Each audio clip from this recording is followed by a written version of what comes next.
Bienvenidos al ciclo de conferencias UNCTAD. Como muchos de ustedes saben, este año estamos celebrando, conmemorando los 50 años del edificio UNCTAD 3, que da inicio de alguna manera al Centro Cultural Gabriela Mistral, con diversas acciones y programación artística. Una de esas acciones es también el ciclo de conferencias UNCTAD 3, pensado como espacio de diálogo, reflexión sobre patrimonios, archivo, arquitectura y arte, que toma como ejes temáticos las obras y imaginarios relacionados con la UNCTAD, con el edificio de la UNCTAD, en contraste con las perspectivas actuales que permitirán tensionar las reflexiones sobre los patrimonios.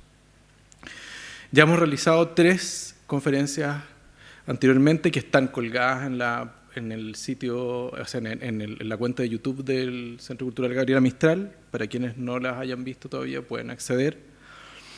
Y las 3 anteriores son Bordar como acto social, el bordado de Isla Negra y su legado, Mujeres en la UNCTAD 3, roles, géneros e identidad, el Casino Popular de la UNCTAD, comida y resistencia. Hoy día nos convoca la 4ª y última sesión de este ciclo, denominado Arquitectura y Comunidades, los roles territoriales del edificio a lo largo de la historia. Pero antes de presentar a nuestra moderadora y panelistas de hoy, los quiero invitar y las quiero invitar a ver el siguiente video.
Mientras invitamos a pasar adelante a nuestros invitados e invitada de hoy, voy a presentar a Gabriela García de Cortázar, arquitecta de la Universidad de Chile, máster en Architectural History de Bartlett, UCLA, y PhD por la Architectural Association en el 2017. Ha enseñado en Londres y Santiago, ha dictado conferencias en México, Chile e Inglaterra, y entre sus publicaciones se encuentran Margarita en ARC, Chile, Palladian Fit en AA Files 73, Inglaterra, y argumentos gráficos en la revista R17 de Uruguay.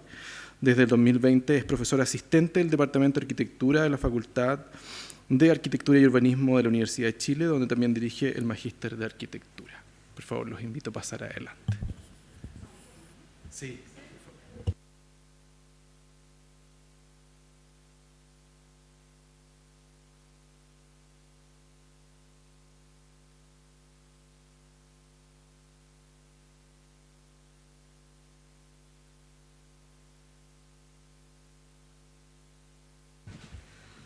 Ahí, ¿está bien ahí? ¿Con esa posición? Ya. Muchas gracias por la presentación y también la invitación a ser parte de esta conversación. A mí me toca presentar a los 2 panelistas, los 2 arquitectos relacionados con este edificio o complejo. Voy a presentar primero a Hugo Gaguero, que es arquitecto del edificio de la UNCTAD 3, nació en Valparaíso en 1928. Se tituló como arquitecto con distinción máxima de la Universidad Católica de Chile y recibió el premio Colegio de Arquitectos al mejor alumno egresado de la Facultad de Arquitectura en 1954. Fue profesor de la Facultad de Arquitectura de la Universidad Católica durante 10 años. A su vez, hizo 2 exposiciones como pintor. Ha participado en 21 concursos de arquitectura, donde ha ganado 11 primeros premios, 6 segundos, 1 tercero y 3 menciones. Asimismo, recibió el primer premio de arquitectura de la Bienal de Arte de la Universidad Católica de Chile en 1954. El 4 de agosto de 1972, el Colegio de Arquitectos de Chile le otorgó un diploma de honor por la creación del edificio UNCTAD III. Durante su trayectoria profesional ha realizado proyectos y obras en Chile, Ecuador, Brasil y Argentina. La Escuela Naval Arturo Prat le entregó el Premio Bicentenario en 2010. Sus obras se han publicado en los libros Arquitectura y Modernidad en Chile, 100 años de arquitectura en la Universidad Católica, Obras relevantes en acero, 1962-1992, 275 días, sitio, tiempo, contexto y afecciones específicas, y en las revistas Architectural Design, Building Design, Techniques and Architecture, AUCA, ARQ, CA, Diseño de Arquitectura, Documenta Magazine, entre otras. Gracias, Hugo, por estar acá. También nos acompaña Cristian Fernández, que también es arquitecto del edificio, en este caso GAM, es arquitecto de la Universidad de Chile, trabajó en las oficinas de Henry Smith Miller en Nueva York y con Rafael Moneo en Madrid. Fue socio durante 10 años de Cristian Fernández Cox, quien fue Premio Nacional de Arquitectura. Desde 1998 trabaja a cargo de CFA Arquitectos. Su trabajo abarca una gran variedad de escalas y temas, desde grandes proyectos de escala urbana, tanto en el ámbito público como en el privado, hasta encargos menores como interiores de oficinas o muebles. Ha participado en un gran número de charlas, conferencias y seminarios, tanto en el ámbito académico como en lo público, relacionado con temas de arquitectura, urbanismo y sustentabilidad. Dentro de su amplia trayectoria, destaca el diseño de algunos edificios públicos emblemáticos como el GAM, que estamos ahora, que fue proyecto ganador del Premio Obra del Año 2010, y también el nuevo Museo de Santiago, NUMU, en el Parque Bicentenario Vitacura, el cual estábamos justo conversando, está en procesos ahí de empezar a ser construido. También el Estadio de Fútbol Chinquihue de Puerto Montt, el proyecto teleférico Bicentenario, el proyecto habitacional Maestranza de San Bernardo, varios proyectos con Crystal Lagoons, donde destacan Laguna Vista y Vista Bahía en Algarrobo, y una serie de otros proyectos inmobiliarios y de vivienda en altura y en extensión de oficinas y de diversos tipos de equipamientos, tanto en Chile como en Perú y Brasil. Muchas gracias también, Cristian, por acompañarnos.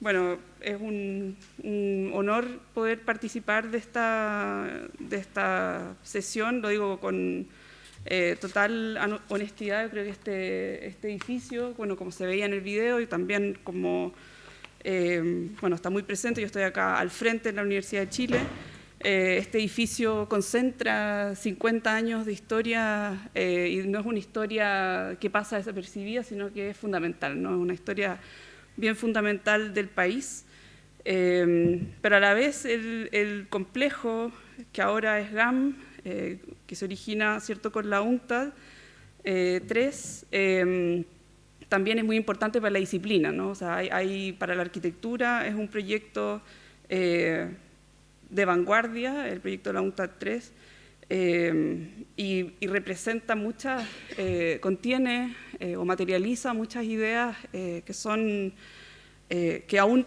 todavía siguen siendo desafiantes, interesantes, como por ejemplo esos 40 metros de luz entre pilares, ¿no?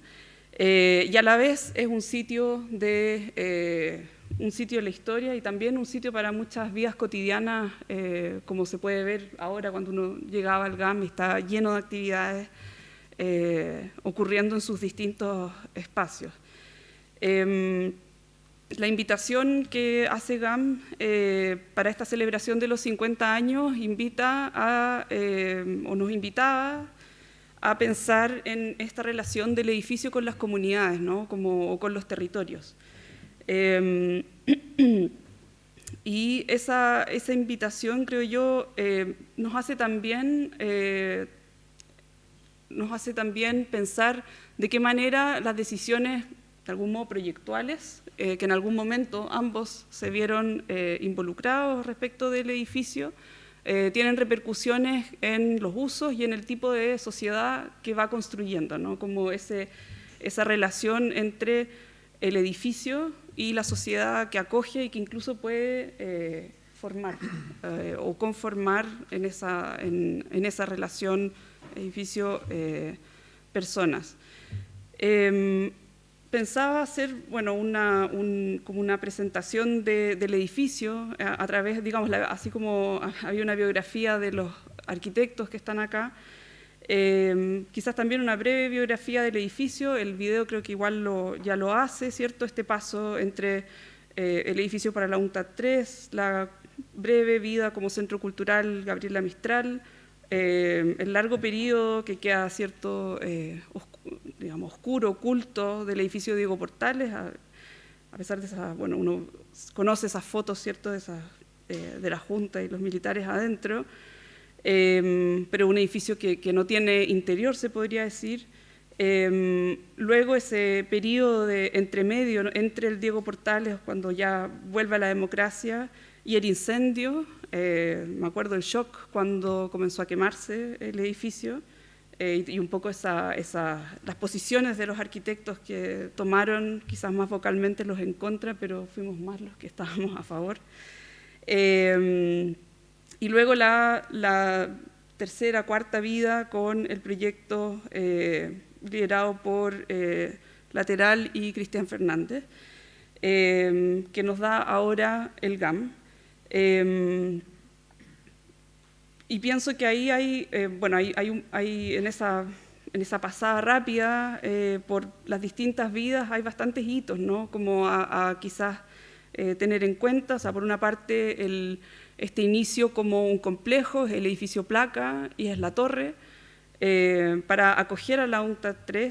El edificio Placa a la vez tiene dos partes, digamos, como constructivamente hablando, la base que sustentaba las cajas y la cubierta, como estrategia para lograr el cometido de tener el edificio listo en tan poco tiempo.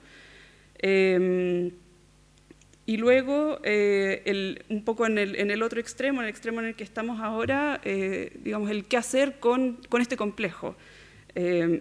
Y ahí el punto quizás está en la decisión de poner énfasis en las plazas, ¿no? En las plazas, en los vacíos que se arman como modo de conectar la ciudad, de que este edificio tan largo que armaba este límite con la Alameda se podía abrir y podía generar conexiones con los otros barrios que están más allá y ser un espacio habitado no solo en su perímetro, sino que también por dentro. Pienso que algunos de estos elementos potencialmente van a ir apareciendo en la conversación.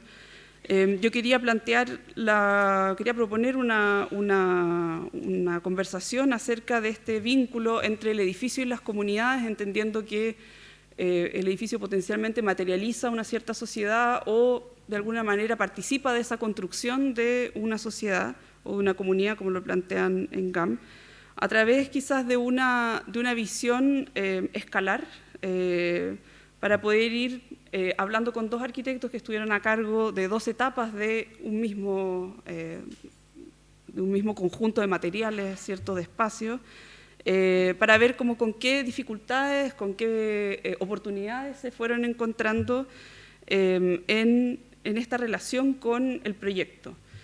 Y entonces esta conversación en distintas escalas es una manera como de ir guiando un poco la conversación, y vamos a ir desde escalas pequeñitas, desde el equipo de trabajo, hasta llegar a una mirada más global que quizás nos lleve a cubrir elementos como este desafío que nos propone el título del GAM, ¿no?, como edificio y comunidades. Entonces, para partir con esa primera escala, una escala del equipo de trabajo, en el caso del edificio de la UNCTAD III, el equipo está compuesto por 5 profesionales, Y en el caso del edificio del GAM, el equipo estaba liderado por Lateral y por Cristian Fernández, pero a la vez sumaba un montón de gente. Bueno, y además el edificio de el desarrollo de la UNCTAD 3 también involucró mucha gente, además de los arquitectos, diseñadores. Digamos, hay siempre estos equipos que son complejos y numerosos. Dentro de esa escala del equipo de trabajo, del equipo que piensa el proyecto, ¿cómo se comienza a pensar un proyecto así? ¿De dónde uno parte, ¿no? Hay un encargo, quizás vamos a preguntar primero a Hugo y después a Cristian. Hay un encargo, hay algo que está formulado, ¿cierto?, en papel, hay un sitio. ¿Cómo se comienza a pensar? ¿Cuál es la dinámica de esa primera reunión en la que hay que empezar a rayar o a dimensionar o a calcular un proyecto de esta escala? En el caso de la UNCTAD, lo interesante es claro, casi inimaginable de la escala del proyecto. Y quería partir con esa pregunta. ¿Cómo fue esa primera sesión? Bueno, el equipo, que era de 5 arquitectos, nos conocíamos, pero nunca habíamos trabajado juntos. O sea, es un equipo extraño, raro, por decirlo menos.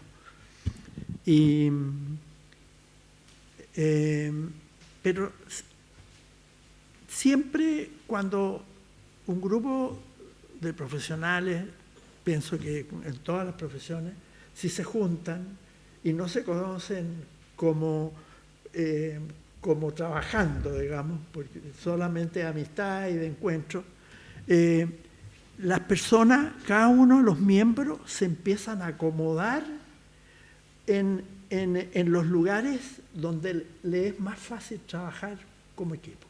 Esa cosa a mí me quedó clarísima, porque no pasó una semana y ya los 5 estábamos pensando en qué podíamos trabajar mejor, digamos, y avanzar mejor, porque todo este desarrollo del edificio tenía una meta de tiempo y había que pensar el proyecto como nunca lo habíamos hecho, ninguno de nosotros.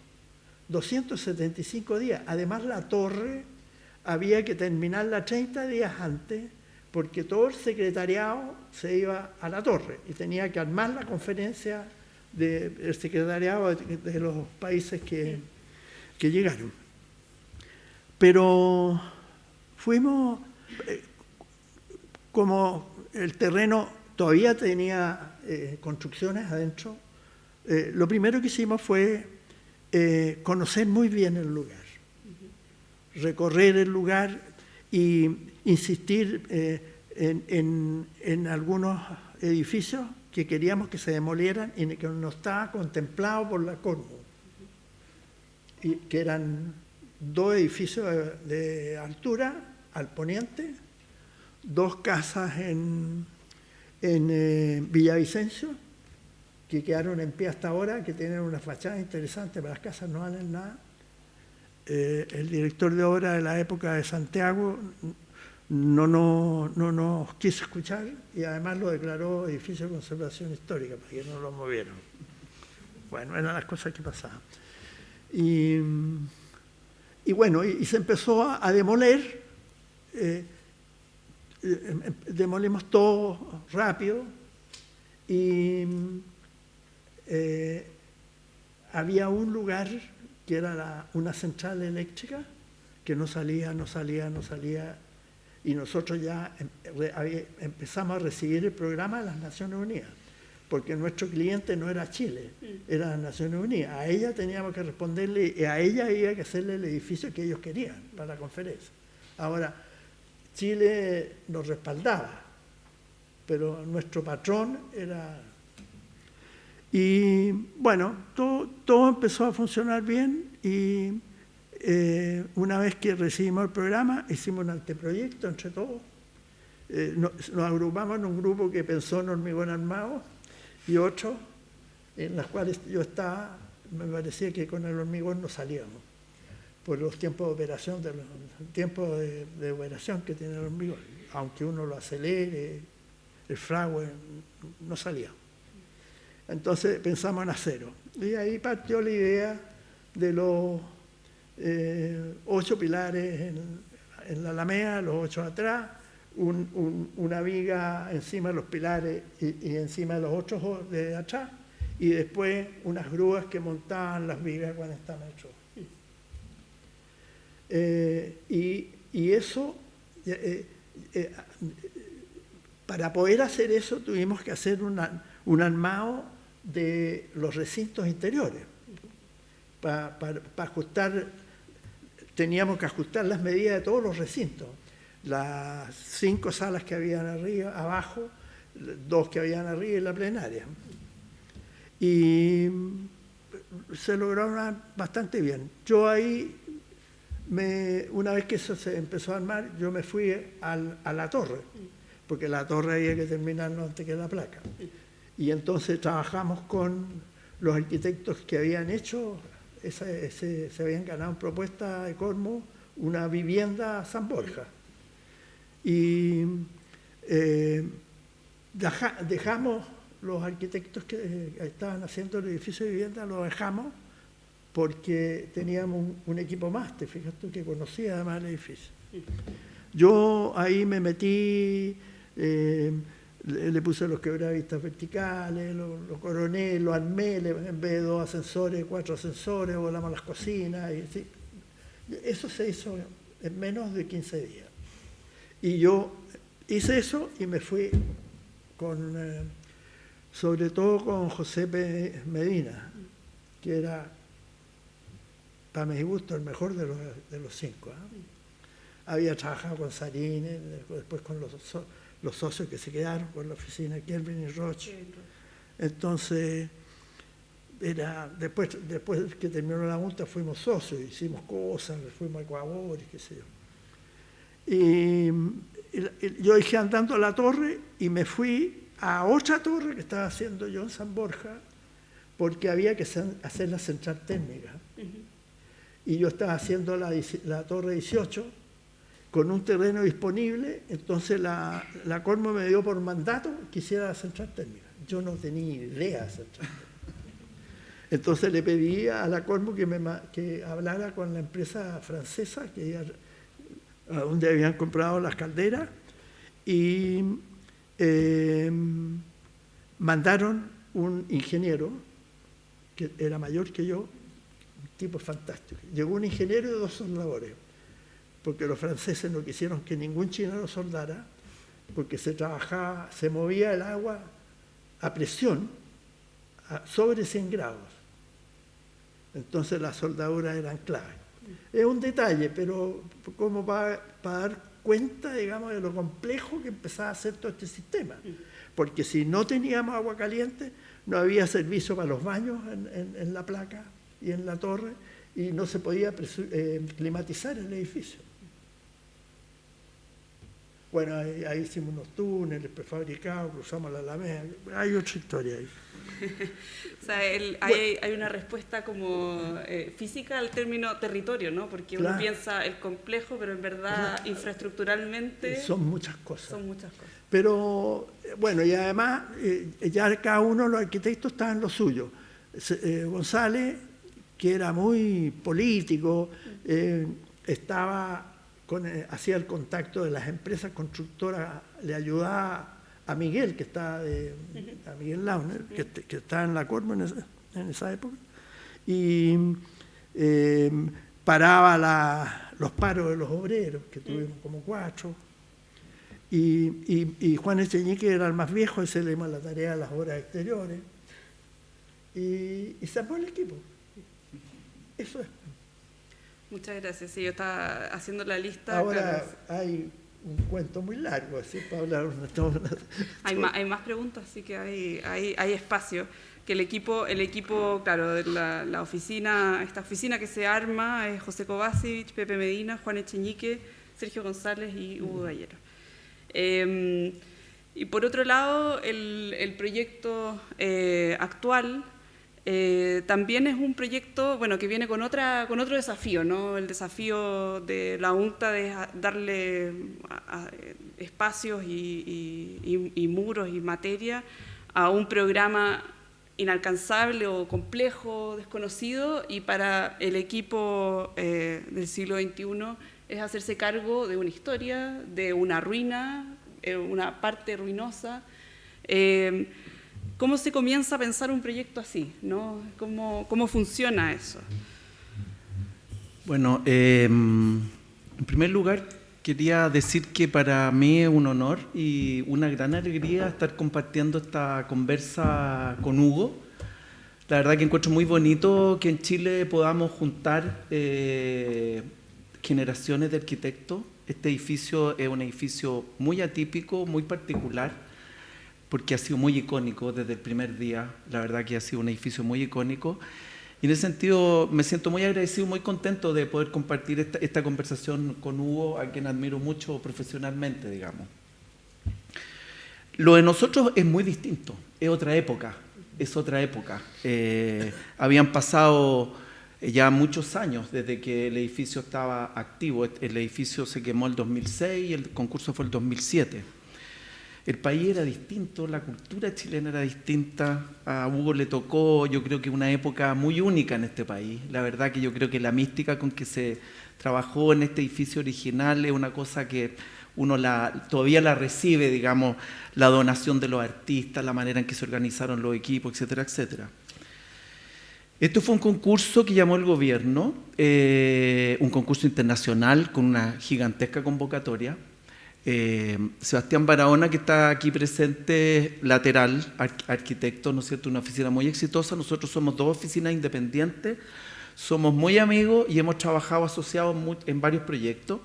Este fue el primer proyecto que Sebastián nos invitó a nosotros, digamos, a participar en este concurso.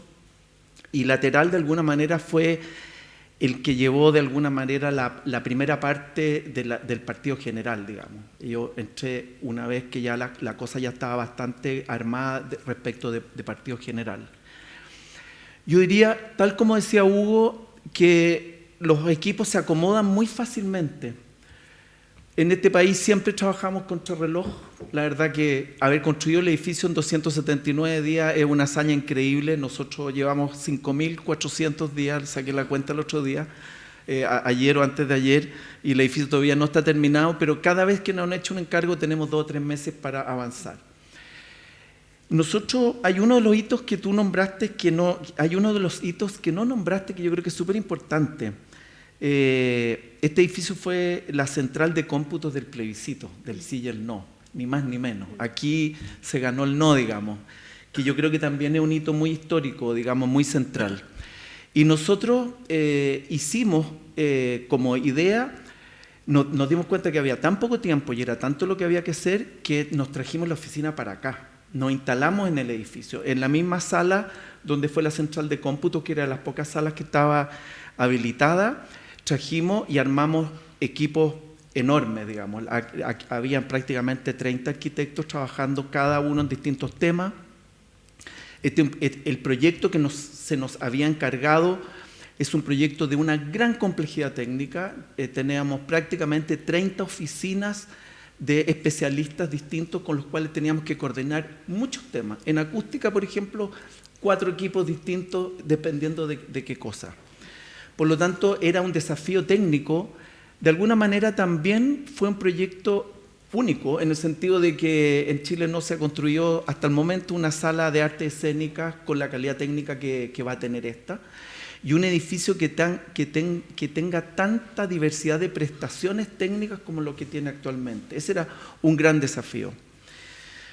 Nosotros nos encontramos con un edificio, más que con un terreno, como contaba Hugo, nos encontramos con una situación significativa muy clara frente al edificio. Este edificio había jugado un rol protagónico durante el gobierno de Salvador Allende, siendo de alguna manera un símbolo de lo mejor de ese gobierno, y también había sido el signo, digamos, y la sede de la dictadura de Pinochet. Por lo tanto, la oscuridad también lo había habitado. Curiosamente, era un edificio, y lo digo con mucho respeto, más bien poco querido, porque los partidarios de un lado y otro se quedan con la imagen más negativa del edificio. Nosotros sentíamos que se le había perdido el cariño que originalmente tuvo ese edificio, justamente por esto. De un lado y de otro lado era un edificio que representaba algo que no nos gustaba a los chilenos: la división, la polaridad. Ahí lo dice, este edificio se enrejó, se cerró. Es un edificio que tiene una historia oscura. Nosotros nos tocó visitar el edificio, los subterráneos, cuando todavía eran sectores que se habían usado prácticamente nada, y uno tenía la sensación de esa oscuridad que habitó este edificio. Por lo tanto, nosotros nos dimos cuenta de que el contexto más importante del proyecto era un contexto más bien en el mundo de lo significativo, de lo simbólico. Nosotros teníamos que buscar una manera de sanar esto, porque lo que se estaba proponiendo era volver a tener un centro cultural, y la cultura es algo que es lo mejor que tenemos como sociedad, como persona, es donde está la poesía, el arte, etcétera, etcétera. Entonces había esta gran contradicción, y yo siento de que de alguna manera ese trabajo significativo en el mundo de lo simbólico fue muy relevante. Entender de que este era un edificio que había que sanarlo, porque estaba oscurecido por su historia reciente. Hay dos ideas que son transversales, que son transparencia y apertura. Nosotros quisimos hacer un proyecto en que ya no quedaran lugares ocultos a la sociedad, que lo que pasaba dentro del edificio se sintiera y se viera desde afuera. Hay algunas salas de danza, salas de ensayo que tienen un ventanal a la Alameda. Nosotros nos imaginamos que alguien que pasara ahí en el Transantiago mirara y viera a alguien ensayando ballet, para que supiera que esto era un centro cultural. El vidrio, las mamparas transparentes, lo que buscan siempre es mostrar lo que está un poco más adentro. Y el otro gran tema, y probablemente muy protagónico, era la apertura. Este fue un edificio que estuvo cerrado para la gran mayoría de los chilenos durante muchos años, y ahora quería abrir los brazos, y nada mejor que con espacios abiertos, con plazas, con patios, que son estos dos. El edificio no está terminado, llevamos no sé cuántos años, 10, 12 años con el edificio, y una vez que se termine la segunda etapa se va a entender cómo funcionan los patios. Es muy bueno lo que pasa, pero ya se intuye. Entonces yo diría que la apertura fue el otro gran concepto, que están todos, desde el mundo significativo, simbólico, hasta lo más específico de cómo están diseñadas las fachadas, cuán transparentes, cuán opacas son, porque adentro hay salas de artes escénicas que tienen que ser como cajas cerradas, ¿no es cierto? Pero yo diría que esas dos ideas son las ideas centrales. Y obviamente una tercera dosis, que es una dosis de una alta especificidad técnica. Este edificio tiene muchos requerimientos técnicos, tiene muchos tipos de especialidades. Por lo tanto, yo diría que frente a esta situación que nos encontramos, de este edificio que estaba herido y oscurecido por la historia, nos dimos cuenta que había que sanarlo, que había que sanar su imagen, que los chilenos, que los santiaguinos, que los vecinos volvieran a sentirlo como un edificio propio y querido, y para eso había que abrirlo, había que transparentarlo, y finalmente había que dotarlo de todas las condiciones técnicas para que se pudiera desarrollar la danza, la música, etcétera, etcétera. Claro, esta segunda vida, ¿cierto?, de GAM, bueno, que obviamente no es la segunda, es como la cuarta, quinta, sí, digamos, en esa biografía más larga. Claro, tiene esa etapa de concurso donde trabajan Sebastián con Cristian Jutronich. No lo nombré. Bueno, hay un equipo grande que no he nombrado, claro, pero básicamente los socios principales, Sebastián sí, es el actual socio principal de Lateral, Cristian Jutronich, no sé, que estuvo presente, ahora ya se independizaron. Sí. Y bueno, y la oficina mía, que hay un grupo también, sí, pero no es necesario nombrarlo a todos en este minuto. Claro, que en la página aparecen identificados, sí, y siempre son estos grupos muy grandes, porque claro, hay que hacerse cargo de muchísimas cosas. un poco Hugo ya adelantó algo acerca de la siguiente escala. O sea, si el primer equipo, el primer grupo de personas es digamos, la oficina de arquitectura que se tiene que hacer cargo de este proyecto, una siguiente escala es un poco la contraparte, ¿no? La contraparte que es tanto el mandante como, por ejemplo, la sociedad allá afuera, ¿no? Mientras trabajaban en el desarrollo de sus proyectos, ¿cómo se lidia con las expectativas? Por una parte, las expectativas de en el caso del edificio de la UNTAD, claro, es la ONU, es la contraparte, hay una conversación global, se podría decir, pero también con lo desconocido, ¿no? ¿Cómo se hace un edificio sin precedentes en Chile? Sin precedentes en lo espacial, pero también en lo constructivo estructural. Y en el caso del proyecto del GAM, ¿cómo se conversa con las expectativas? Porque todos teníamos una opinión seguimos teniendo una opinión, ¿no? Entonces son como dos polos distintos, ¿no? ¿Hasta qué punto se incluye la opinión de los otros? ¿Se considera con quién se consulta? ¿O hay una especie de, aquí tenemos que nosotros somos los profesionales y damos fe de que esta es la solución, la mejor solución para este problema, ¿no? Por ejemplo, en el caso del proyecto original, con soluciones que son bastante radicales, ¿no? Son soluciones, son estrategias que son 3 estrategias y con eso se hace todo y eso va ordenando, como tú comentabas ahora. ¿Cómo se convence de que esa es la respuesta correcta, por ejemplo? No teníamos que convencer a nadie, porque no había tiempo como para gastar en eso. Nosotros teníamos un compromiso muy claro con Chile, con el país, una responsabilidad enorme, pero eso no nos servía para resolver el edificio. Lo que nos servía era entender bien lo que las Naciones Unidas quería el edificio, que ellas tampoco sabían mucho, porque la que se hizo en Ginebra y la que se hizo en la India no eran edificios nuevos. Entonces, se nombró, la Naciones Unidas nombró un arquitecto. Nosotros constantemente estábamos y íbamos a Nueva York. Cuando se atrasó el programa fuimos a reclamar, en fin.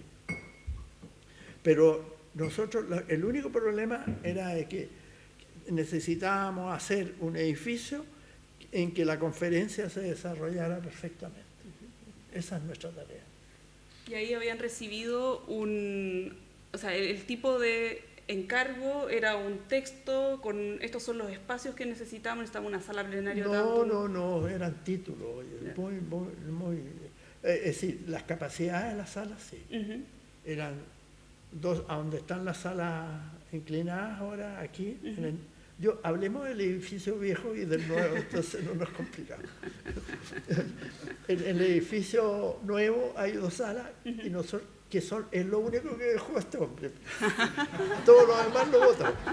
Bueno, después hablaremos, de la locura de las bases de este concurso, en que se dejó abierto el demoler todo. Y los 8 concursantes que compitieron contigo demolieron todo. Chile jamás ha podido ser un país de darse ese lujo. Así es. Fue una locura. Y se lo he dicho hasta al Ministerio de Obras Públicas, ni decir, ya me conocen. Bueno, ¿en qué estamos? En que eran los actores que están, o sea, ¿con quién tenían las conversaciones? Entonces tenían a las personas de la ONU y el arquitecto. Sí, pero el arquitecto no se metió nunca en la arquitectura. El gobierno no se metió nunca en la arquitectura. Y lo único que nosotros estábamos como huérfanos. Claro. Nosotros decidíamos todo. Y además, todo el tiempo nos decían, no van a salir, no van a salir. Cuando habíamos hecho las excavaciones, vino el arquitecto de las Naciones Unidas con otro arquitecto de las Naciones Unidas y nos dijeron, ustedes están locos, no van a terminar nunca. Y todo eso se supo allá, pues. Pero nosotros, la verdad, contestando bien a tu pregunta, la responsabilidad y el hacer el edificio fue solamente de nosotros. Y quizás en contraposición, creo yo, en verdad asumo, ¿no? Porque hay una cantidad de actores y de personas con opinión, con expectativas, con requerimientos, plazos. Sí. Pero la verdad que también yo haría un paralelo con lo que decía Hugo, en el sentido de que, a ver, lo que se hizo en ese momento, cuando se quemó el edificio y el gobierno de la presidenta Bachelet le buscó un cierto destino y como, bueno, repongamos el Centro Cultural Gabriela Mistral, hubo una comisión del Ministerio de Cultura que hizo una especie de catastro del déficit de infraestructura cultural que había en Santiago. Y se dieron cuenta de que, por ejemplo, había prácticamente nada para danza y que danza sí era algo que estaba sucediendo, ¿no es cierto? Entonces, en el fondo, este catastro arrojó una especie de programa, pero que era una especie de potpurrí de cosas. O sea, no es que había una cierta estructuración, sino que dijeron, mira, hagamos 2 salas para danza, hagamos una sala de grabaciones de musicales, hagamos esto y esto otro acá. Entonces, en el fondo, nosotros recibimos como un itemizado que no le daba para programa porque no tenía una orgánica, no tenía detrás de eso una especie de modelo de gestión ni nada. Ahora el GAM existe, está en nuestro inconsciente colectivo, pero cuando nosotros partimos trabajando con Sebastián en este edificio, el GAM no existía. Y la verdad que la sensación de orfandad que comenta Hugo, nosotros la vivimos exactamente igual. Nosotros no teníamos a quién ir a preguntarle. Obviamente en ese momento trabajamos con un muy buen equipo del Ministerio de Obras Públicas y efectivamente ellos con buen criterio nos decían, oye, no nos pregunten cosas que nosotros no tenemos, están fuera de nuestro ámbito de responsabilidad. A nosotros no nos retaban, pero nos amenazaban con multa, así que corríamos igual que tú con la amenaza. Entonces yo diría que el programa se gesta en esta especie de itemizado que nos entrega el Estado, que era una buena señal. Yo diría que nosotros le dimos una estructura, una orgánica, una funcionalidad a ese programa. Y también lo que se hizo, obviamente, es olfatear, intuir, generar relaciones y contactos con el mundo de los artistas, con las teóricas audiencias que iban a ver acá. A nosotros también nos decían, tan loco, aquí van a hacer un elefante blanco en la Alameda que no va a venir nunca nadie. Eso ya ha pasado varias veces en este país. La verdad que siempre hay mucha gente escéptica. Pero yo diría que el equipo que se formó, que incluía, por ejemplo, al arquitecto Ramón López, ¿no es cierto?, que de alguna manera en esa primera etapa nos aportó con ciertos criterios. Nosotros fuimos armando relaciones dentro del mundo de los artistas, que eran de alguna manera uno de nuestros, entre comillas, mandantes virtuales, digamos. Y yo diría que así fue surgiendo el programa y el partido general del edificio se fue estructurando en base a eso. Pero no existía el GAM, por lo tanto no había no teníamos mandantes, teníamos un mandante técnico que era el Ministerio de Obras Públicas, que así como hace puentes, carreteras, había encargado a este grupo de arquitectos que hiciera este edificio, pero nosotros tuvimos que de alguna manera armar nosotros el edificio. Nos juntamos alguna vez, no sé si te acuerdas, a conversar aquí en el edificio y nos contaron de que por los apremios del apuro, digamos, el partido general que habían usado en el edificio original, ¿no es cierto?, era esta especie de gran estructura, bueno, y abajo se iba viendo qué se iba poniendo. La verdad que a nosotros nos sucedió bastante parecido, digamos. O sea, nosotros entendíamos cómo había que estructurar el edificio, pero finalmente si la biblioteca iba a ser más grande o más chica, si iba a requerir espacio para escucha, o si iba a ser con qué modelo de gestión iba a tener la biblioteca. Eso lo fuimos de alguna manera descubriendo mientras íbamos avanzando un poco intuitivamente y tratando de ser lo más mateos posible, de ir conversando con toda la gente que se nos pasaba por el frente, digamos, para irnos formando una opinión de cada uno de estos temas. Sí, ahí yo cometí claro, porque uno desde el punto de vista de hoy, que el GAM existe y, claro, y que uno pasa, viene, etcétera,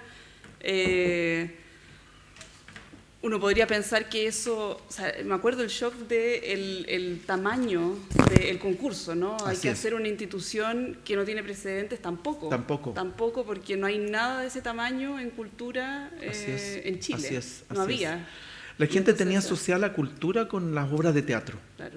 Y de hecho, todo el mundo nos decía, pero ¿cómo no van a tener salas de teatro? No, porque en Santiago hay salas de teatro. Pero lo que no hay es lo que va a tener el edificio. Y de hecho, la gran sala de arte escénica, este edificio estaba pensado para construirse en una etapa. El diseño se desplazaba 2 o 3 meses, pero el edificio este edificio no se pensó para construir una etapa y 10 años después la segunda. La sala de arte escénico, ese es un déficit gravísimo que tiene Santiago. Yo diría, uno va a cualquier país de Latinoamérica y no solamente las capitales, ciudades importantes secundarias, tienen salas de arte escénico de esta calidad que permiten que entren en los circuitos que se mueven las artes en Latinoamérica, etcétera, etcétera. Entonces eso fue un poco así. Sí, también el desafío, o sea, además de, claro, qué hacer con lo que era la ruina post-incendio, o sea, qué hacer y darle significado, abrirlo, sí, como reconectar con la ciudad. También estaba esa invención de una institución, ¿no? Como lógico. Que el edificio iba a ser el cuerpo de esa institución nueva, claro, que ahora es GAM. Es como que el cuerpo estuvo antes que el alma, porque la verdad que nosotros construimos un edificio y el edificio ya estaba construido cuando se partió trabajando el GAM, cuando se nombró a la primera directora ejecutiva, ¿no es cierto? Y cuando partió, el edificio ya era una realidad. ¿Te fijas? O sea, ya no nos podía decir, ¿sabes qué más? No, yo quiero hacer otra cosa. Y quizás, siguiendo con esa idea de imaginar, por una parte, esta institución esta institución cultural que aglutina distintas, o que le da forma o materia distinta, por lo menos a la parte de las artes escénicas, cosas que no existían antes. ¿Cómo se hace, cómo pensaban la comunidad para tomar el léxico de esta serie de charlas, ¿no? ¿Cómo se imaginaban lo que iba a resultar de poner todas estas cosas juntas? Sí. ¿Quién era ese usuario, ese grupo de usuarios? ¿Cómo se imaginaban? ¿Fue algo que se discutía en esas conversaciones? Por supuesto, siempre hay un imaginario de los arquitectos. Hay que decir que los edificios, al igual que las personas, ¿no es cierto?, tienen vida propia. El edificio, el arquitecto lo diseña, pero una vez que el edificio ya está construido y se transforma en una realidad material, el edificio es muchas otras cosas y mucho más cosas. Y hay veces que los edificios resultan súper bien porque de alguna manera sucede en el edificio lo que se quería que sucediera, y hay veces que funcionan súper mal. Yo me alegro mucho porque, lo digo muy sinceramente, creo que este edificio es un edificio muy exitoso. Finalmente aquí se encarnó lo que tenía que encarnarse, es un edificio muy visitado, es un edificio querido, un edificio que se siente abierto. Uno siempre tiene este imaginario, ¿no es cierto?, respecto de quién va a ser el usuario. Y el rol del edificio frente a las comunidades yo creo que es un tema súper interesante, que podría entrar en un área un poquito ya como más filosófica, en el sentido de que la ciudad no es neutra desde el punto de vista nuevamente significativa, ¿no es cierto? La ciudad a uno siempre lo está impregnando de un contenido, que es un contenido que uno no pasa por el raciocinio, por la conciencia, sino que a uno lo atraviesan directamente. Y la ciudad es de alguna manera del poder y del dinero, digamos. O sea, las cosas que la ciudad celebra, ¿no es cierto?, son los grandes bancos, los grandes centros de poder, la moneda, el Costanera Center, el dinero y el poder es lo que normalmente celebra la ciudad y la acoge. Y eso genera una inequidad y una injusticia muy fuerte para los habitantes, porque no todos pertenecen, ¿no es cierto?, a la lógica del poder y del dinero. Y yo siento que uno de los aportes en ese sentido del GAM es que un edificio emplazado en un lugar tan importante como es la Alameda, con una historia que casi trasciende ya a una cierta mitología del edificio, y que sin embargo genera un relato de apertura, de arte, de cultura. Y yo creo que en ese sentido el rol del edificio frente a las comunidades es muy relevante, porque viene también, yo ya usé la palabra sanar, viene también a sanar un poco este Santiago que tenemos.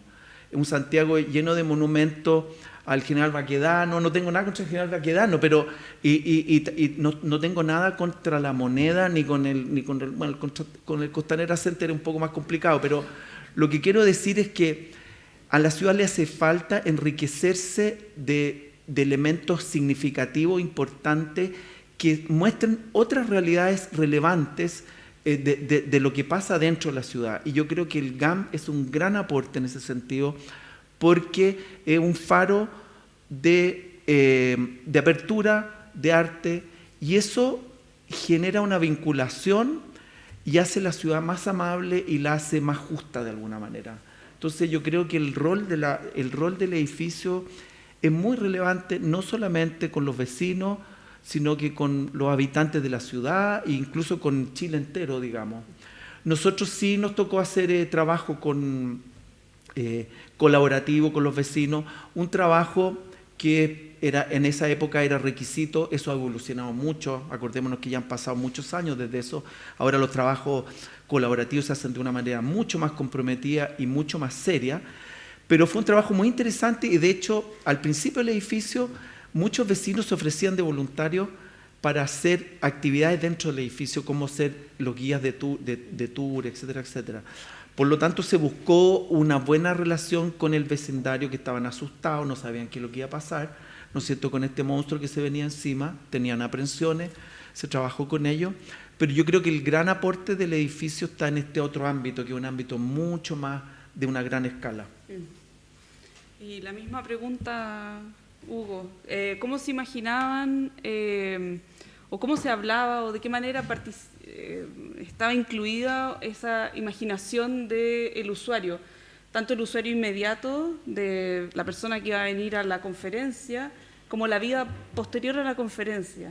Mira, lo que pasa es que cuando nosotros hicimos el edificio, el entorno urbano era mucho mejor que el actual. Inventamos esa plaza de la Veracruz. La Veracruz fue la iglesia, templo ecuménico de la conferencia. ¿Tú sabes eso? No sabía. Es decir, arreglamos la iglesia. Bueno, pintamos todo el barrio, ¿no? Pero había que además con el edificio nuevo no se ha logrado recuperar esa conexión con Villavicencio y con Las Tarrias. Pues. Nosotros hicimos una plaza, la plaza era para juegos de niños, el barrio estaba incorporado al edificio, era un edificio mucho más cerrado que el tuyo, y así todo lo hicimos funcionar. Claro. Y cuando tomaban las decisiones de diseño estaban, o sea, por una parte había que darle cabida a la conferencia, y la vida posterior, ¿de qué manera, la vida posterior del edificio después de la conferencia, bueno, de qué manera se incluía o se pensaba? ¿Siempre se pensó en ambos usuarios? Oye, lo que pasa es que nosotros siempre pensamos que el edificio tenía que ser, además, porque la idea era de que ese edificio pasara a ser centro cultural. Claro. Entonces lo hicimos muy desarmable. Okay. Si las operaciones de hormigón acababan, para arriba eran puros tarros. Entonces, incluso hicimos una memoria. Cuando terminó todo, se fueron todos, con José Medina, nos encerramos y empezamos a llamar a la gente de teatro, a la gente de música, ¿sí? Y vimos cómo podíamos echar a andar un centro cultural en un edificio que estaba tan cerrado. Y esa memoria está en la biblioteca, en un libro que dejamos hecho con Medina, empastado, que se llama Memoria de la UNTER 3. Y hicimos un esfuerzo y creo que podía resultar. Además, yo estaba en esa onda del teatro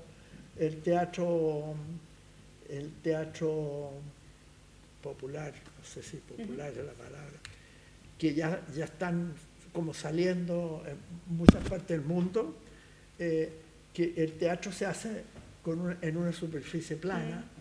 Tú no vas es decir, en unos años más, no sé cuánto, tú no te vas a sentar, vas a escuchar, vas a aplaudir y te vas.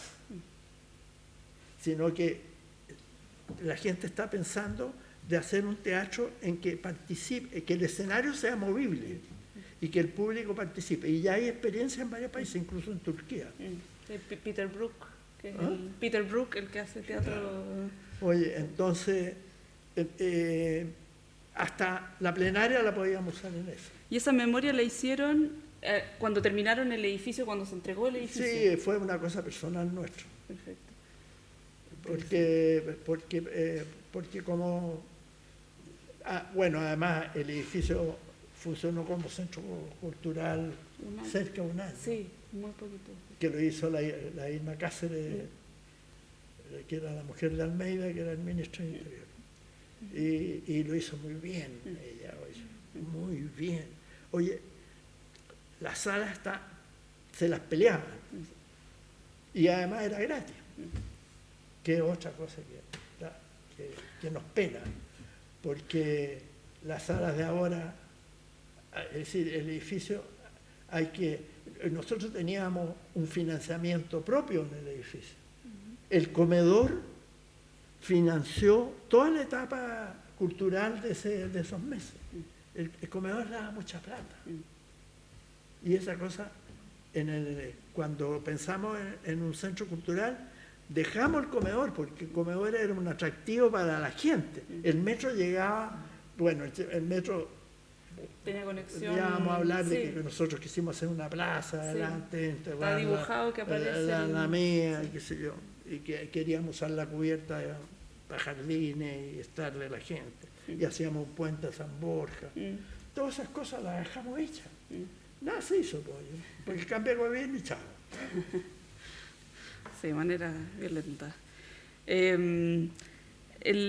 Quizás el último punto, o sea, si vimos, ¿cierto?, la escala del equipo de trabajo, la escala del contexto inmediato, que sería el mandante o la contraparte, y también está el cómo a través del proyecto se imaginaban a los usuarios, a los grupos de usuarios, a la comunidad imaginada o presente. Ahora es una mirada quizás temporal, ¿no? Como si uno mira históricamente el edificio entendido como proceso, no como el objeto material, sino como un proceso que tiene distintas vidas, se materializa de manera, cambia en ciertos aspectos su materialidad, su uso. Esta celebración de los 50 años, o el estar ahora conversando sobre los 50 años del edificio, nos permite mirarlo a distancia, este proceso. ¿Qué reflexiones para ustedes suscita esta mirada, tanto como arquitectos, ¿no es cierto?, como qué cosas podrían haberse hecho distintas, qué cosas desde los arquitectos piensan siempre entre el detalle y el total, ¿no? Puede ser desde hubiera hecho distinto... Pero el edificio de ahora, dices tú. Del proceso, de entender... Puede ser que tú nos ofrezcas una mirada histórica respecto de lo que hicieron, qué cosas podrían haber sido distintas o qué cosas todavía te sientes muy orgulloso. O también respecto del edificio como proceso, ¿no? Que estos 5 arquitectos son diseñadores del edificio original, pero los edificios tienen vida y van, ¿cierto?, van cambiando. Entonces, primero, si nos pueden ofrecer una mirada como arquitectos y otra quizás como ciudadanos. Ahí ya no como arquitectos a cargo de diseñar los aspectos materiales del edificio, sino que como ciudadanos, como espectadores, como usuarios, como personas que ven comentarios de otros. Esta mirada que nos ofrece el hecho de poder decir, ahora vamos a mirar 50 años de historia. ¿Qué podrían comentar respecto Hoy día? Hoy, pero sí. del edificio antiguo... Del que quieras. No, mira, del edificio antiguo, el edificio antiguo no daba 100% la posibilidad de funcionar como queríamos nosotros, así que había que hacer muchas modificaciones. Pero nos dimos cuenta que con lo que se podía hacer en esa memoria que hicimos con Medina, y lo que vi y el éxito que tuvo en esos meses antes de la dictadura, que no era necesario demolerlo para eso. Si había que hacer un teatro, te fijas tú, como el que hizo, que tiene una gran tecnología, que tiene un costo enorme, se puede hacer en otro lugar. Y dejar, porque a donde está el teatro ahora, había unas canchas de tenis en esa época, habían 2 canchas de tenis, y nosotros las dejamos como plaza, que queríamos hacer una cosa media griega, y además de ahí partía el puente que cruzaba la Alameda Alfampor. Entonces, con eso nos bastaba, y con los arreglos que podíamos hacer, y con los desarmes que podíamos hacer, que además se había quemado, teníamos todo el espacio en la plenaria para hacer lo que queríamos. Y entonces nos llamó el Ministerio de Defensa, en el primer gobierno de la Michelle, la ministra era Blanló, mujer, y nos dijo, y quiero saber cuánto cuesta y qué hay que hacer para que el edificio, después que se quemó. Hicimos un estudio, que ese estudio, si lo quieren ver, creo que está en el archivo de la Católica. Cuánto costaba, en cuánto tiempo lo hacíamos, cómo modificábamos la presencia del edificio frente a la ciudad, y cómo lo echábamos a patar, a andar como centro cultural. Cuando dices que el edificio no daba, ¿en qué sentido? Es que ¿Dónde estaban las rigideces y cuáles eran las posibilidades del sistema? Que de partida era bastante flexible. Sí, pero primero no estaba claro porque esta cosa era conversación entre Medina y yo. Sí, terminó, esto es un trabajo que hicimos nosotros. Y no había ninguna posibilidad de tener un programa que se necesitaba como centro cultural. Si este es un edificio que era de conferencia, un edificio cerrado, por norma, digamos, por seguridad. Era muy desarmable, porque todo era una plancha de metálicas que usaban los americanos para hacer su regimiento de un día para otro. Las trajimos de Estados Unidos, ¿no? Todo el revestimiento que tenía exterior. Pero todo quedó en nada. Y el estudio que hicieron, ¿con quién era ese, el post incendio? ¿Con quién hicieron ese estudio de cómo se podía echar a andar lo que comentabas, el de 2006?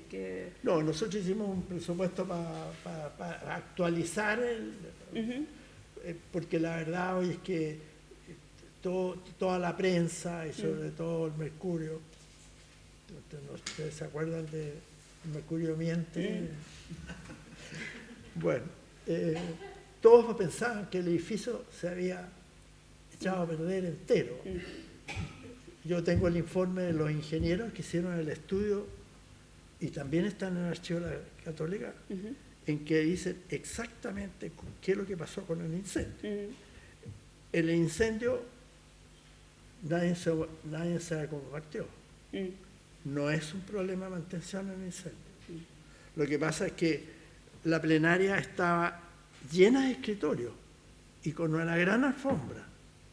El fuego, lo único que se podía quemar era que esa leña, que era la madera de los escritorios, fuera capaz de agarrar tanto espacio que quemara la estructura. Y debe haber pasado eso. Pero yo no creo que haya sido mantención. Claro, sabe, hay que... ¿Ustedes cuantificaron el daño? Bueno, usamos el informe de, ¿cómo se llama? Raciné y el otro, H. Raciné. Un informe perfecto. La losa de piso de la plenaria estaba perfecta, la gradería estaba perfecta y lo único que se quemó es el techo. O sea, no era nada. Y el estudio al Ministerio de Defensa le entregamos un estudio de lo que costaba poner en marcha de nuevo el edificio completo, con modificaciones de fachada. Gran parte de eso se pagaba con el seguro, le pagaron un seguro por el incendio, una cifra sideral. Nos faltaba poquita plata para ponerle nomás. Entonces, fíjate, todo eso forma parte de la historia, porque resulta que después se llamó a concurso y por suerte se lo ganó el mejor, porque los otros eran una locura. No sé, ¿te acuerdas del proyecto de los argentinos? Que yo conocía a los argentinos porque se ganaron el concurso de la Norte-Sur, ese enorme que se hizo. Y yo estaba de ayudante de un miembro del jurado que era cubano, porque vino un cubano, vino este famoso, ya no me acuerdo, la memoria me está fallando. Y ¿en qué estábamos? Oye, es que los años cuentan, ¿no? Sí. Son 94. Sí. Mucha historia. Oye, sí. Y entregamos ese informe y nunca más supimos. No nos contestaron, nada. Claro. Se diluyen las cosas en Chile con mucha facilidad. Claro, y esa es como la coyuntura en la cual ocurre, o sea, posterior ocurre el concurso. Y entonces te planteo a ti también esa pregunta, como en términos de esa mirada histórica o de lo que nos entrega la distancia histórica, ¿qué reflexiones suscita el edificio, su historia, su presente? Sí, mira, yo respecto de eso tengo la opinión de que el edificio siempre ha sido protagonista y es una virtud. El edificio siempre ha estado de alguna manera en primera línea. La vida cambia, nosotros tendemos a tratar de fijar y de rigidizar las cosas y la vida es un flujo, ¿no es cierto?, que va cambiando y cambiando y cambiando y cambiando y cambiando y la sociedad cambia y nosotros cambiamos y todo cambia. Y este edificio se ha mantenido en esta especie de flujo constante, siempre en un lugar sumamente relevante.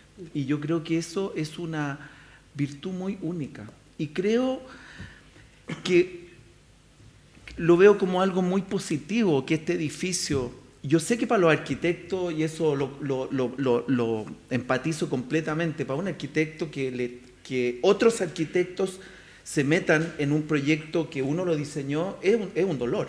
Eso yo lo entiendo. ¿Pero se refiere a mí, por ejemplo? No, claro, a todos, a ti. No, yo no tengo ningún dolor con tu edificio. Olvídate.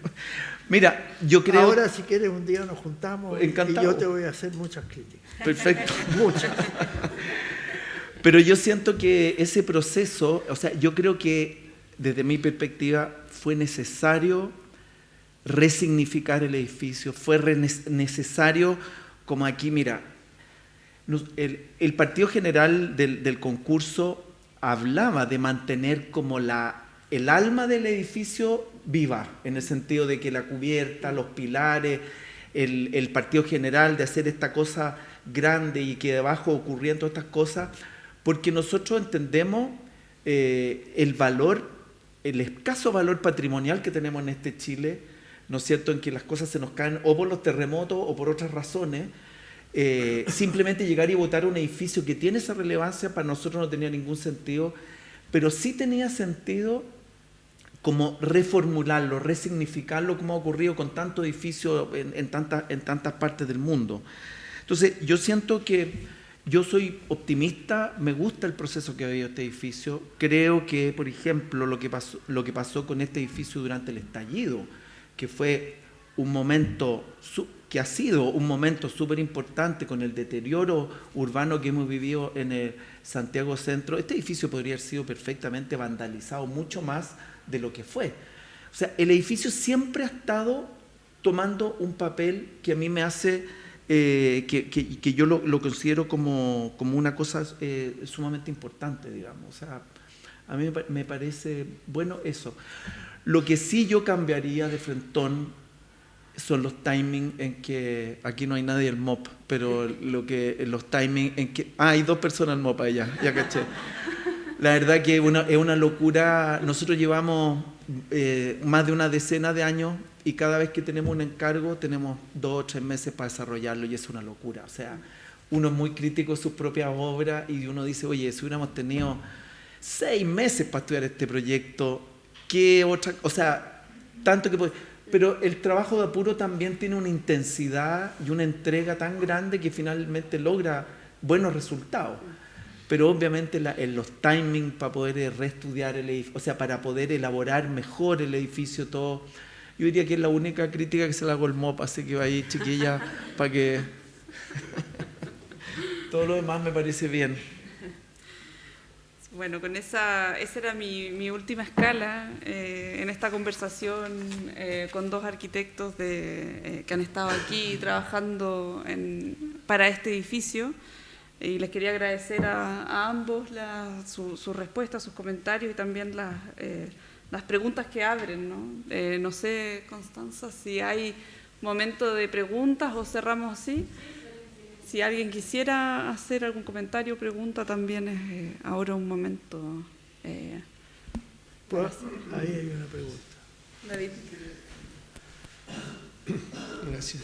Bueno, la primera cosa que encuentro muy bueno que se haga este encuentro, porque el 90% de las veces que se habla de la UNTAD se habla de los artistas que trabajaron los últimos 3 meses, el 90%, si no más del 90%, se habla casi nada de las proezas arquitectónicas, del diseño, de la organización, etc.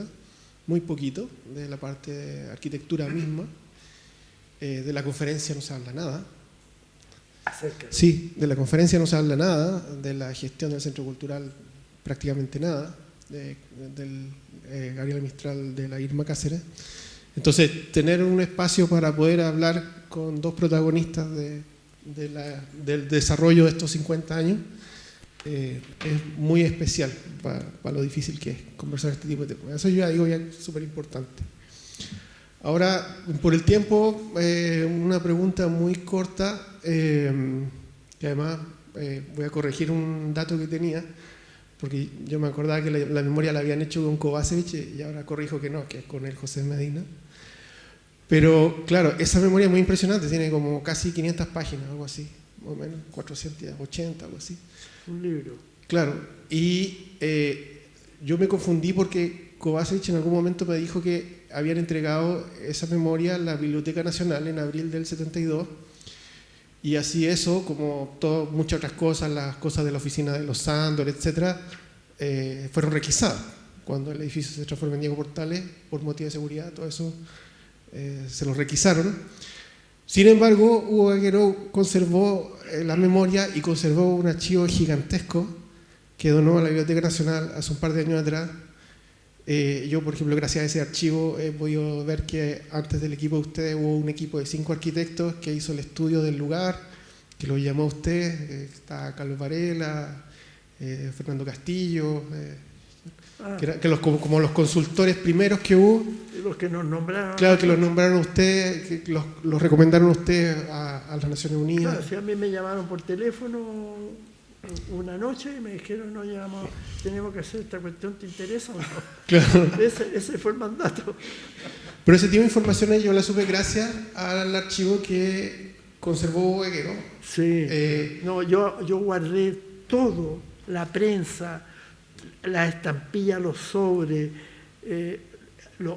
los planos, los mandé todos a la Biblioteca Nacional, todo se digitalizó. Están digitalizados. Sí. Claro, entonces esa labor titánica, ¿qué fue? Quería preguntar, ¿qué fue conservar todo ese material 45 años y ahora entregarlo para que todo el mundo lo conozca? Sí, pero pasa una cosa de que los originales, mira, yo no me quiero morir antes de no encontrar los originales. No hemos ido a descubrir, afortunadamente, el ministro de Obras Públicas, porque yo sé que están en el... Tú tienes un amigo ahí, tenemos un amigo común en el ministerio, ¿te acuerdas o no? Sí, que ahora está el planificador nacional, ahí, Pérez. Pero están en una bodega del ministerio, ¿Ah? No, eso es lo que yo pensaba, pero nadie responde. Yo revisé el ministerio entero y no están. Yo encontré, los originales los encontré en un tarro de basura cuando hicimos el informe para el ministerio de la ministra de Defensa, la Blanló. Fui a una reunión con José Kovacevic, que eran los únicos que estábamos en Chile. Ya había muerto Juan González y Medina se había ido a España. Y veo el tarro de basura, abro los rollos y eran los originales. Llamé al Ministerio de Obras Públicas y le dije, los originales están en el Ministerio de Defensa. El Ministerio de Obras Públicas los mandó a buscar, si no hubieran podido llamar a concurso, porque no habían planos. Nosotros consultamos, pero no eran los originales, eran copias, digamos, pero esos planos existían. Claro. Bueno, yo dejé copia en la municipalidad, en la biblioteca, por suerte. Claro. Yo creo que aquí el GAM que está presente podría jugar un papel bonito. Yo creo que se le ha sacado poco partido culturalmente a la historia de este edificio. Se le ha sacado poco partido y sería muy bonito que el GAM pudiera armar una exposición, pudiera armar algo que esté relacionado con todo este proceso cultural y arquitectónico que está, porque esos planos tienen que existir en alguna parte. Y yo creo que la arquitectura es parte del mundo de la cultura. Es cultura. Exactamente. Y creo que la historia arquitectónica ha pasado muy desapercibida siendo que es tan protagonista. Así que yo invito al GAM a que se pongan las pilas con eso, porque se podría hacer algo muy, muy interesante y muy bonito. Claro. Bueno, ahí hay un hombre que va a escribir todo lo que se ha escrito sobre la UNTA. En eso está tratando. Ya no duerme ya. Tratando. Bueno, sí, también una pregunta para Cristian, a propósito de lo mismo, que hay una época muy importante que la viví de cerca y por eso me vinculé, que tiene que ver con el incendio y los 7 meses tal vez en que tanto gente dentro del gobierno como fuera del gobierno querían entregar esto para un DFL2 y un mall. Estaban felices, así como, ya, por fin sacamos esto. Y fue una pelea muy fuerte, que era bien interesante, quizás porque dentro del mismo gobierno estaban divididas las opiniones. Hasta Ricardo Lagos dijo que lo iba a convertir en centro cultural y no lo hizo.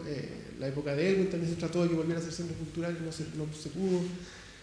Entonces está todo ese momento en que no sabe, un día sí, un día no, que esto se entregaba todo esto a la inmobiliaria, ¿no? Y ni concurso ni nada. Entonces uno de los 3 argumentos, o el tercer argumento más importante para recuperar, aparte de lo que lo había provocado originalmente, tenía que ver con esto del programa para el fortalecimiento de la cohesión social o la participación ciudadana. Y yo hablaba con muchos de mis amigos de distintas escuelas de arquitectura, conociendo estos próceres de los 70 comparado con el 2007, me decían, pero eso no es trabajo arquitecto, eso es un antropólogo, un sociólogo, pero como comparado con lo que pensaba la generación del 72 de lo que era hacer arquitectura. Y en esa discusión incluso hubo una segunda vuelta en el concurso. Entonces yo te quería preguntar un poco cómo fue ese proceso de la primera vuelta y la segunda vuelta en relación a esta solicitud. Sí, a ver, en relación a la participación ciudadana, lo mencioné hace un ratito atrás, eso es algo que ha venido para quedarse y para instalarse, digamos, y yo siento que cada vez las comunidades están más empoderadas, tienen más voz y además entregan información, es la mejor información que puede recibir un arquitecto como parte de un encargo. Es ir directamente a la fuente original, digamos, sin los traductores, digamos. Por lo tanto, nosotros aquí hicimos, porque legalmente era necesario, era parte del proceso, hacer participación ciudadana. Efectivamente, en esa época no estaba muy claro el destino, como que la gente pensaba. De hecho, aquí hubo la posibilidad de hacer una estación de transferencia de buses, me acuerdo, habían varias posibilidades distintas que se manejaban y por eso los vecinos estaban muy preocupados. Ellos recibieron como una buena noticia, ¿no es cierto?, el hecho de que aquí se trajera un centro cultural. Respecto de la segunda vuelta del concurso, que fue fuera de base, porque no estaba en las bases que el jurado pudiera seleccionar algunos proyectos yo conversando después con algunos de los jurados, ya cuando ya estaba jurado el concurso, nosotros sabíamos que estábamos, me decían que en el fondo querían darle, porque el concurso original era un partido general, básicamente, era un buen concurso de arquitectura, estaba bien pensado, porque no te obligaba a entrar en mayor especificidad de lo razonable para el poco tiempo que había.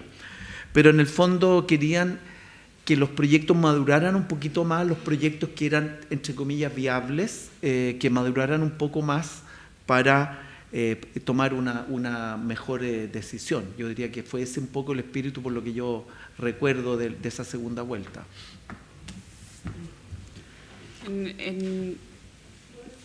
Sí, estamos medio en la hora, pero sí. Bueno, quiero decir brevemente algo como ciudadana de la ciudad de Santiago, nada más. No soy arquitecto, no, solamente como ciudadana santiaguina.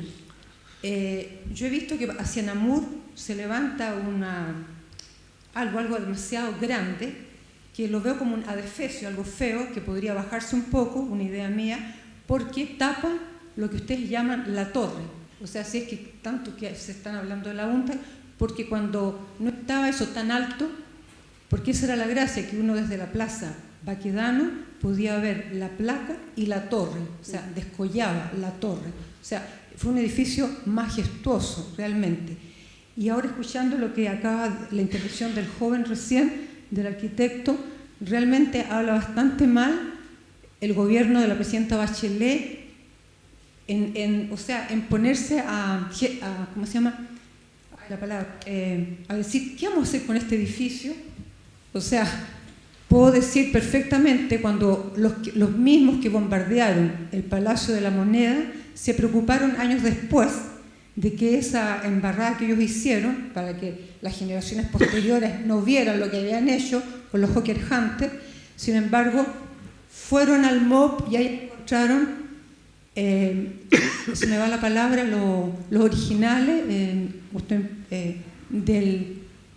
los planos originales del mismísimo Joaquín Toesca, porque claro, había que tapar lo que habían hecho con el bombardeo. Eso me parece que había que recuperar el Palacio de la Moneda.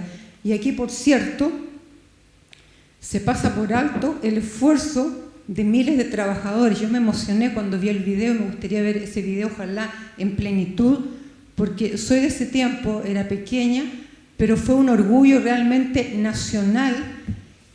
Yo admiro aquí, que tengo la dicha de conocer al arquitecto, el cómo se debe sentir realmente, porque la responsable de este cambio fue realmente la presidenta Bachelet de entonces, que no sé cómo se dice, militante socialista.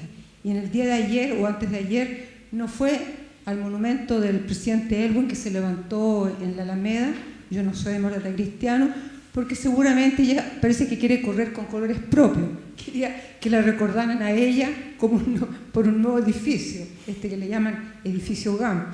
Pero la verdad que si se dice recordar la gesta histórica de un gobierno y cómo tuvo que realmente morir el presidente Allende, era necesario que se mantuviera el edificio tal cual, como aquí dice el arquitecto Gallero, que fue solamente algunos problemas que tuvo la sala plenaria. Se podía modificar. Es más, yo recuerdo, lo conocí cuando empezamos a caminar por la transición democrática, se usaron las diferentes salas plenarias para el reencuentro cultural, político, porque todos estamos en nuestro propio autoexilio. Entonces fue maravilloso y se hacían cosas. Entonces, realmente de ese proyecto original del edificio sede UNTAD 3 solamente quedan los pilares, el perímetro que ocupa esto, la torre, y realmente pienso en todos aquellos profesionales, arquitectos y trabajadores que muchos de ellos dieron su vida, pero con alegría, porque cómo no decirlo, cuando una organización designa a un país como sede para algo, así como alguien siempre se pone feliz, oye, va a ser sede para Juegos Panamericanos o para el Campeonato Mundial de Fútbol, es un honor para ese país. Y ese gobierno, que no lo tenía planteado dentro de su programación sociopolítica, económica, le ofrece esto, la ONU, y él acepta el presidente Allende, y hay un equipo que se la juega, como todos han recordado, en menos de un año. No era realmente para echarlo abajo. Así que realmente es el gobierno de la que se dice militante socialista, me parece medio raro, que ella no quisiera que se haya recordado este patrimonio cultural, porque realmente era aquí el único edificio que yo recuerdo que era estilo arquitectura clásica, es el que tenemos al frente de la Pontificia Universidad Católica de Chile, pero luego está que era solemne, majestuoso, limpio, era unos ventanales maravillosos por el casino que uno miraba para afuera, no habían rejas. Pero que me acuerdo, hablan de las rejas, pero ¿sabes cuál es la gracia? Que cuando yo escuchaba que se decía, y yo también de repente pensé un dicho muy popular, nadie sabe para quién trabaja. Claro, dolía, nadie sabe para quién trabaja, pero al menos podíamos decir con orgullo, están ahí en el legado patrimonial, arquitectónico del gobierno de la Unidad Popular, de aquí de lo que el equipo del señor Gallero, técnicos y trabajadores. Entonces estaba ahí presente, nunca se murió, uno pasaba y decía, sí, aquí está la historia de Chile, o sea, realmente un edificio único, impensado, totalmente limpio, que causaba, no sé, era como más o menos sacrosanto, por decir algo, porque era majestuoso, con eso era, y se caminaba tranquilamente, muy iluminado, era maravilloso. Sí. Muchas gracias por esa... Sí, lo épico del edificio, eso es algo que sin duda es muy bonito recordar para los que no estuvimos, pero es importantísimo. Sí.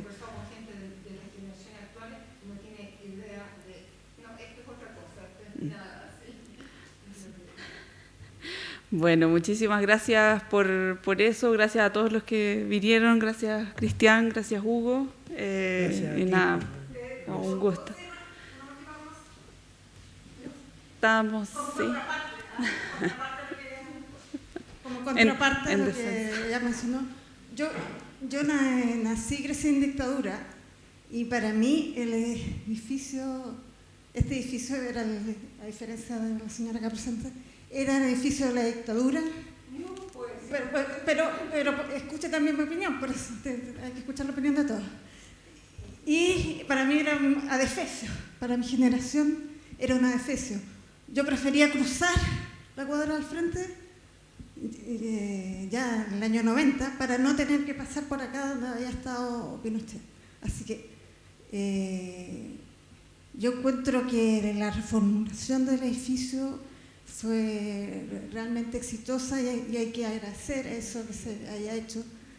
Gracias a la presidenta Bachelet, el edificio justamente fue reconvertido como centro cultural y realmente uno habla con gente de afuera y valoran, de hecho hay gente de afuera que me habla de gente exiliada de Francia que me hablan de este edificio que es como el Pompidou, ¿ah? Se refieren así al GAM.